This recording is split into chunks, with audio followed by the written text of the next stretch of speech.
ఇప్పుడున్న ఇందులో పాస్టర్లు అని చెప్పుకునే వ్యక్తులల్లో ఏ ఒక్క ఈక్వాలిటీ లేదు. ఎందుకంటే వాళ్ళే చెప్తున్నారు, ఏమంటున్నారు, నేను గతంలో బాగా తాగేటోని తిరిగేటోని. Google Pay, PhonePe account నంబర్లు పెట్టుకొని పదే పదే దశం భాగం అని అడుక్కుంటున్న వాళ్ళు ఇక్కడ పడిపోతారు. ధనాపేక్ష లేని వాడై అనే దగ్గర రాలిపోతారు అంతా. సగం మంది అక్కడే వెళ్ళిపోతారు. బైబిల్ ఏం రాయబడిందంటే, ఒకని హృదయం నిండి ఉండు దాన్ని బట్టి వాని నోరు మాట్లాడుతుంది. నా లోపల ఏముందో అదే మాట్లాడతాను నేను బయటికి కదా.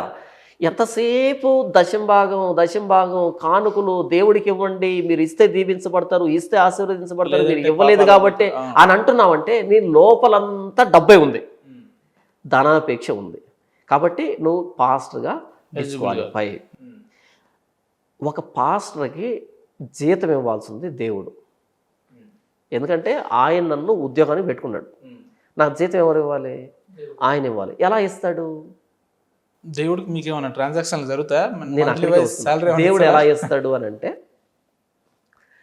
ఆయన ఎవరిని ఎప్పుడు ఎంత ప్రేరేపించాలో ప్రేరేపిస్తాడు. వాళ్ళకు నాకు ఇవ్వాలని ప్రేరేపణ వచ్చిందంటే, నేను అడిగాను అనుకోండి, భిక్షగాన్ని అవుతాను.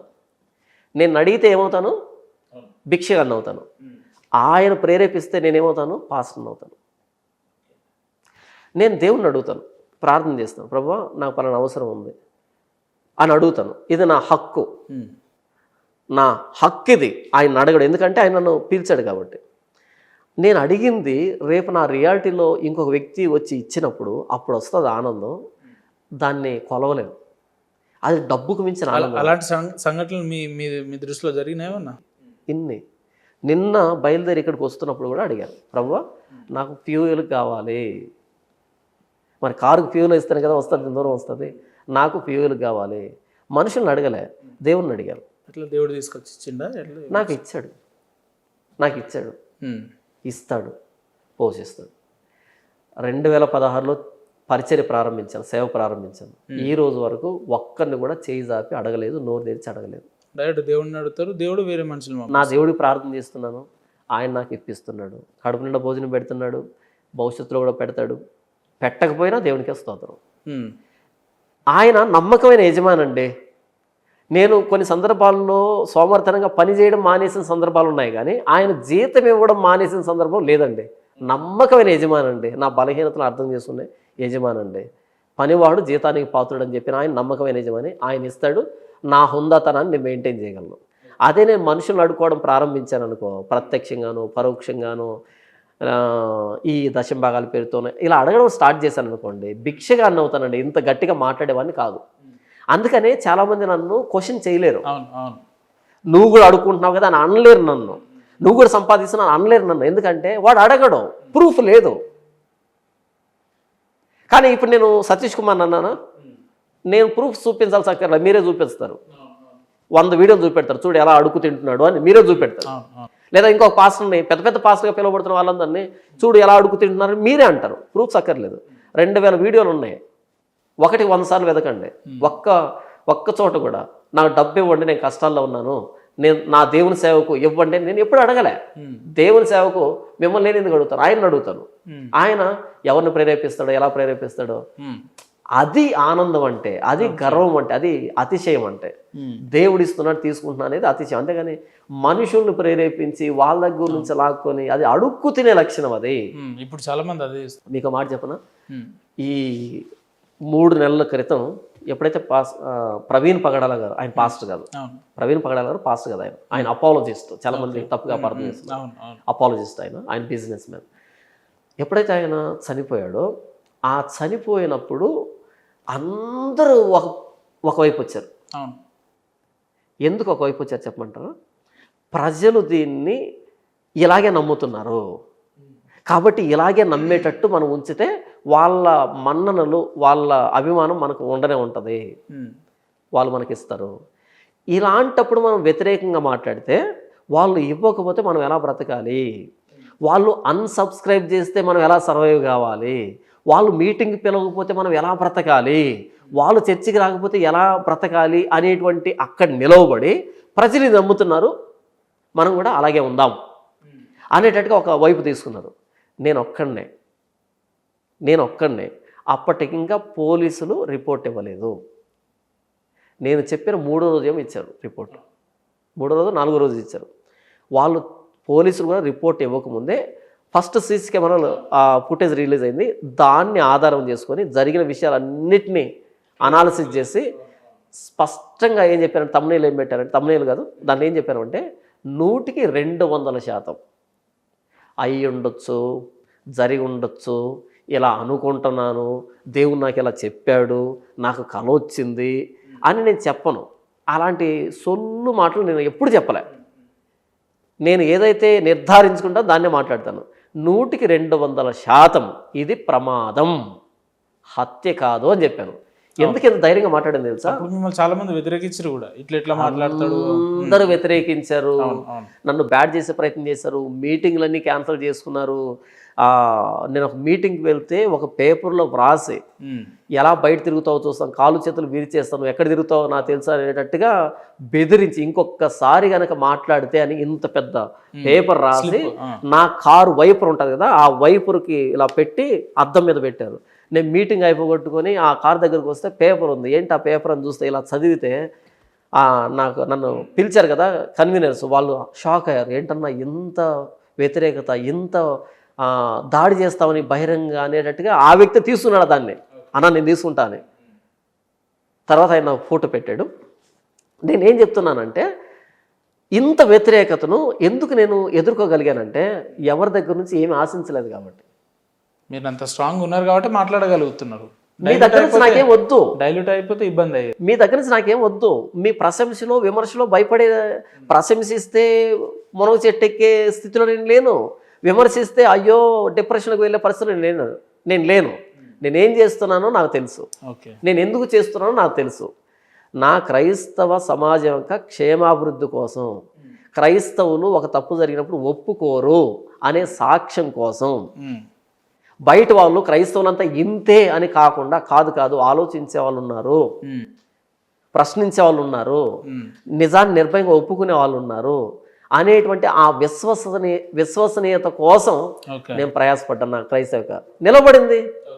ఇప్పుడు మరలా మీటింగ్లకు పిలుస్తున్నారు, ఇప్పుడు మరలా ఫోన్లు చేసి అన్న ఆ రోజు అపార్థం చేస్తున్నామన్నా క్షమించండి అని క్షమాపణ పెడుతూ కొన్ని 100 మంది ఫోన్లు చేసి, సరే కొంత లేట్ అయినా కూడా మీరు అనేది నిజం అనేది అయితే నిజం అనేది సమయం తీసుకు ఎప్పుడు నిలవబడతారు బ్రదర్. దానికి మరణం ఉండదు. నిజానికి అబద్ధానికి ఆడంబరం ఎక్కువ, ఆయుష్ తక్కువ.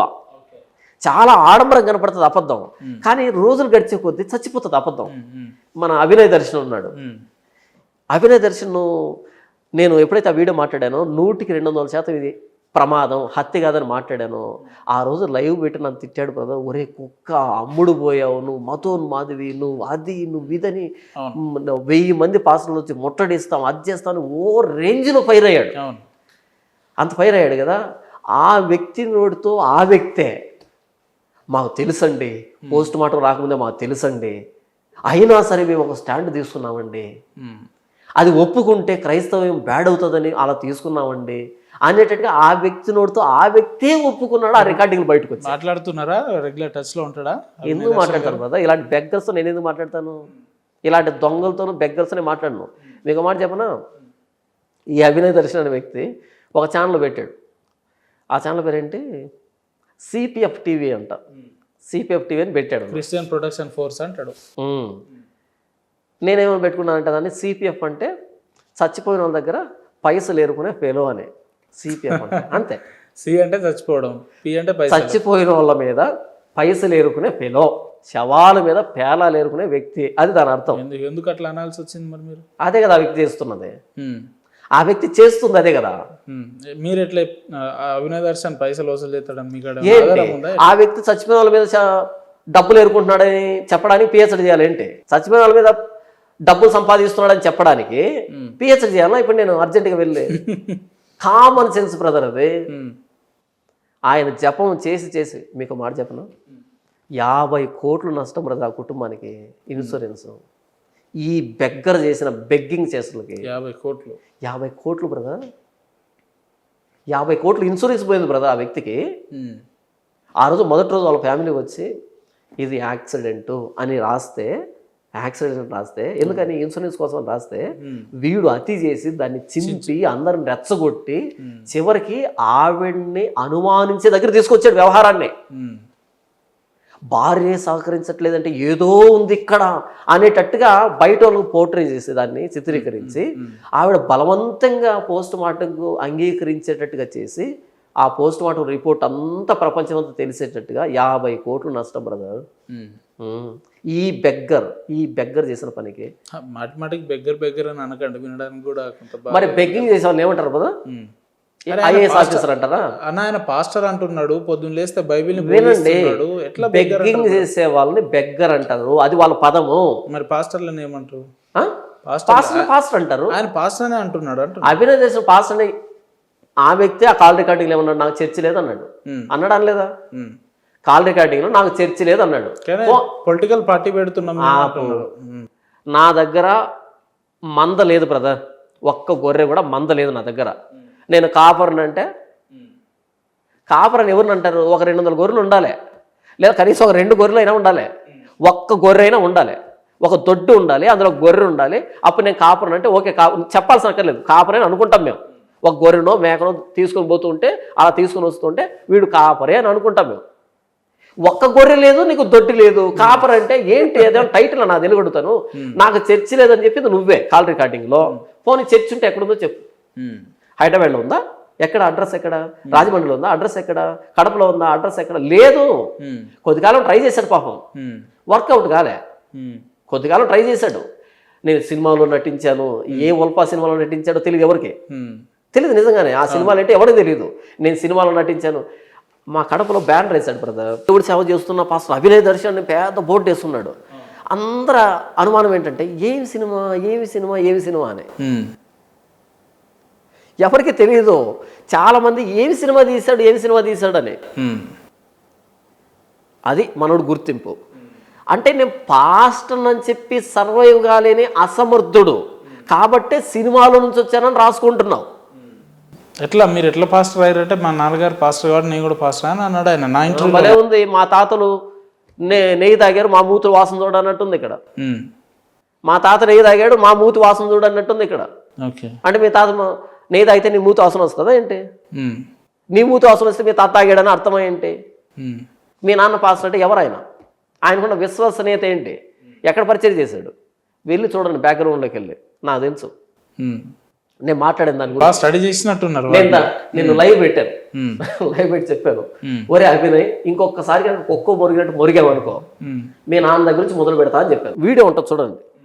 అంటే మొరిగాడు నా మీద, అన్ని అబద్ధాలు చెప్పాడు. నేను ఎవరి దగ్గర నుంచి చర్చ లాక్కున్నానంట, ఎవరికో ఏదో చేశానంట, అది చేశాను, కుక్క మొరిగినట్టు మొరిగాడు. ఎందుకంటే అది మంచి వేడిలో ఉంది, ఆయన వేడిలో ఉంది కదా. అప్పుడు అందరూ నా మీద వ్యతిరేకంగా ఉన్నారు. ఈ వేడిలో మనం ఏమన్నా చెల్తుందని మొరగాడు లైవ్ పెట్టి మాట్లాడాను. తేడా చేసామనుకో నేను మొదలు పెడతాను. ఎందుకంటే నీది కడపే నాది కడపే, అంతే కదా. అమ్మగారి భాగవతం మేనమాకు తెలీదా? అంతే కదా.